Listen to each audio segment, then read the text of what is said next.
Sorry. Just had a little marathon of Linda Carter Wonder Woman. Sticks in my head. So I figured, why not continue and pick up some new Wonder Woman books? My name is David Marcel, and this is my comic book obsession.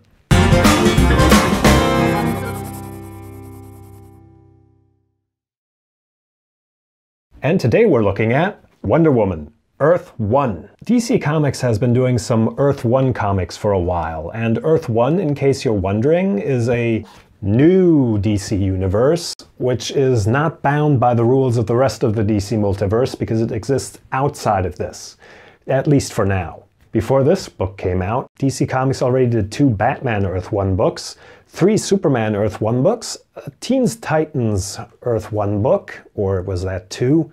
Anyway, they're expanding their Earth 1 universe. And in my opinion, the Wonder Woman Earth 1 book is the best one out there. What I like about this is that Paquette and Morrison aren't afraid to keep Wonder Woman a little risky.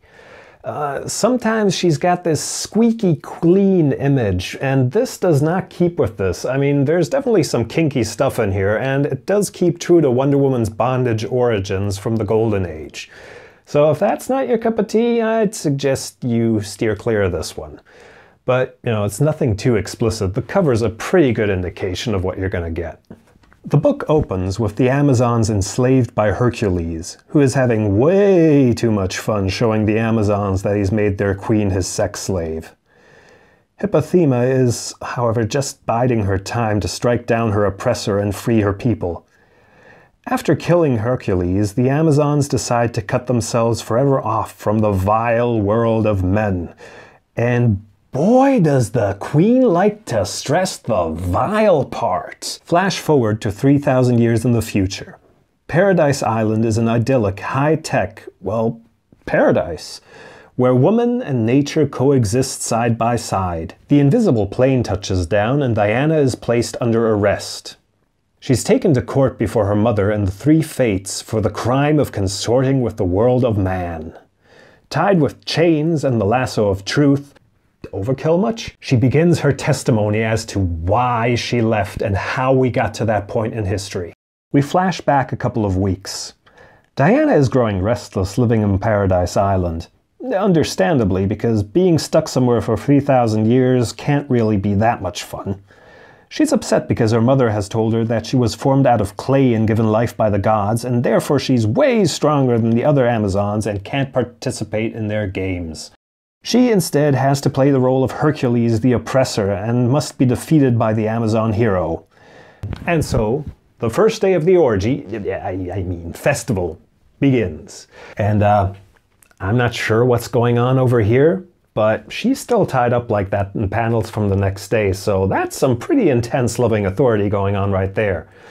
Well, either that or she forgot the safe word. After leading her Amazon sisters on a merry hunt, Diana goes to take a rest at the shoreline, where she stumbles upon Steve Trevor, who has crash-landed on their shores. Diana flies Steve out of Paradise Island because she knows that if they are caught, he's going to be humanely killed. And somehow I doubt this means death by snoo-snoo. The verdict. Grant Morrison's idea of what a society of immortal women looks like is interesting. He manages to make the society on Paradise Island both appealing and creepy. His Diana is a commanding presence, who is both vulnerable without being weak, and commanding without being arrogant. She cares deeply for everybody she meets, but her alien customs make for some pretty fun misunderstandings. All in all, it's a very interesting look at the character. There's also some great humor in here, like for example when Diana asks Steve to submit to loving authority.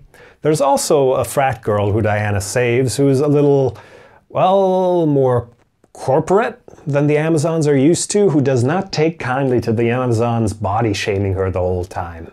And I think that's very nice that she stands up for herself like that. Paquette's sensual art style makes this trip to Paradise Island a visual feast. And then once Wonder Woman gets into our world, the tone kind of shifts. Everything becomes dirtier, grittier, darker. So very nice visual storytelling there too. Well, also loads and loads of eye candy. I've got to say the artwork is top-notch and I give it 5 stars. The zoom function works really well in this book. You don't really need it, which is always a plus. And when you do get it, there's just some minimal fuzziness. But this is actually one of the cleanest zooms I've seen so far, so I'm giving this 5 stars. Value for money. This book is lovely, no doubt about that. But there are other longer paperbacks going for the same price range, so you might want to wait for this to come down a little bit. Otherwise, I can wholeheartedly recommend this. 4 stars here. So that's my review of Wonder Woman Earth 1. Please click like and subscribe, and if you want to get this book from Amazon, I've left you a direct link down in the description below. Please also check out one of these other videos, and I'll see you around next time!